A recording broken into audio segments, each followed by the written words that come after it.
That movie nut here with a review for The Green Hornet, the 2011 superhero action comedy starring Seth Rogen, Chou, Christoph Waltz, and Cameron Diaz.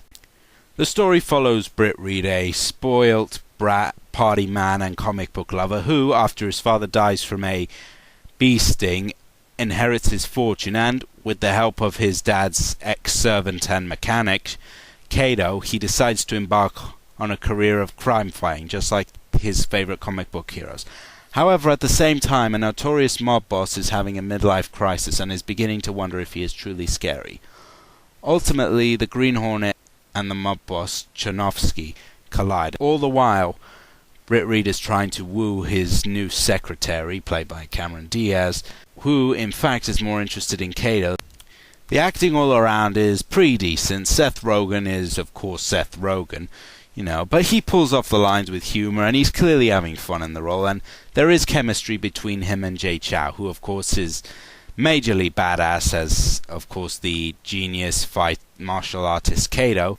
Christoph Waltz, of course, is absolutely fantastic as the villain. He plays it very quiet and subdued. He's not very over the top. He's not like some other villains, like, say, your Green Goblins. He's very quiet, subdued in the background, He's playing a man who is essentially, fought his way to the top and, and has a very calm way of approaching things. Cameron Diaz, although the role really goes nowhere, she does pull off her usual, good as the secretary of Britt Reed. And the rest of the cast, of course, is filled with, with other names like Tom Wilkinson, who also turn in decent performances. Now is, of course, the visuals, which are suitably comic booky. It's sort of like Kick-Ass. It's sort of in the real world, but it's a sort of comic book version of the real world. Not a comic book world, but a comic book version of the real world. Everything is light and bright and clear. It's not a very dark film. Got plenty of beautiful cars in there, like the Black Beauty is absolutely just fantastic. Of course, there is as everyone knows, the Kato vision, where as his heart beats, of course, Kato is able to lock onto all the bad guys and take them out one by one in slow-mo, a la Matrix, which, of course, is a pretty cool effect. And of course, the action scenes are all very well shot. There's fantastic pacing. It's not exactly Dark Knight level, but the action here is, it moves quickly. There's a solid car chase scene. You got a good, properly shot fight scene that isn't all close-ups. It's actually plenty of wide shots so you can see who's getting hit and what's going on. And of course, it's always funny to see Kato do all the hard work, and then the Green Hornet comes in at the last moment and just decides to kick a guy. And as for the 3D, well, it was actually a letdown. I mean, it wasn't just stuff shooting out of the screen like a 80s slasher flick, but it wasn't exactly Avatar standard. It didn't really do anything, I mean, there was points where it added a little bit to the fights, made it look more like you were actually there, but apart from that, and the end credits, of course, looked absolutely amazing in 3D with great comic book fonts. The 3D really didn't serve any purpose. The comedy here works. It's not exactly what you would call Oscar-winning material, but it's funny. Okay, it's that kind of. It's overtly Seth Rogen-ish. People have pretty much compared it to Pineapple Express, and I suppose it's like that. It's sort of that strange mix of sort of witty yet juvenile. So you get the sort of, the typical dick jokes here, but you also get a lot of cleverer moments, a lot of little puns and innuendos here and there, which work. They did genuinely make me laugh.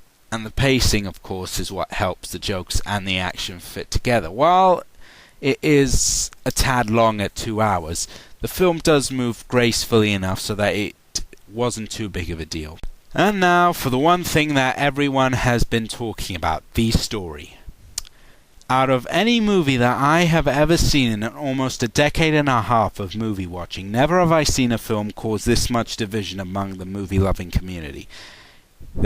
On the one side, we have people who absolutely adore it and say it is a fantastic and refreshing alternative to the numerous Dark Knight clones that have followed in the wake of Nolan's masterpiece. On the other hand, however, we have people who say it's a stupid, juvenile comedy that doesn't do any justice to the source material and wastes the talents of the people involved. And I'm afraid I'm going to have to be with the former. I really, really enjoyed this film. It moved at such a good pace. The jokes work, the action scenes looked pretty good. Of course, it's Michel Gondry, and yes, it's another cliched superhero versus the mob story, but this one actually twists it with the, much like Kick-Ass, about what if there were superheroes in the real world. In this case, of course, Britt Reed is a comic book fan as a little kid, and he decides that, since Kato has such amazing engineering skills and is an all-round genius, he's a great fighter as well, he decides that maybe they should actually be superheroes and go out and, fight bad guys. Which is interesting, it makes it very interesting. It's different to the majority of superhero movies where you just have something happen, something bad happens and the hero's like, okay, now I have to be a hero and defeat the bad guy. Here it's actually smart because, the Green Hornet, though he is the hero, he isn't really trying to be like Batman, because first of all he sucks at fighting, he gets beat up very quickly, and needs Kato to bail him out. But more than that, it's also the fact that the Green Hornet's plan is to make himself look like a bad guy so they can bring out the mob and then take them all out in one go, which is pretty clever, There are not that many movies. In fact, I think it's probably, apart from the Nolan Batman films, which sort of have a grey line in that area, and The Shadow, there really aren't that many superhero movies where the hero pretends to be the bad guy so that he can lure the real bad guys out to defeat them.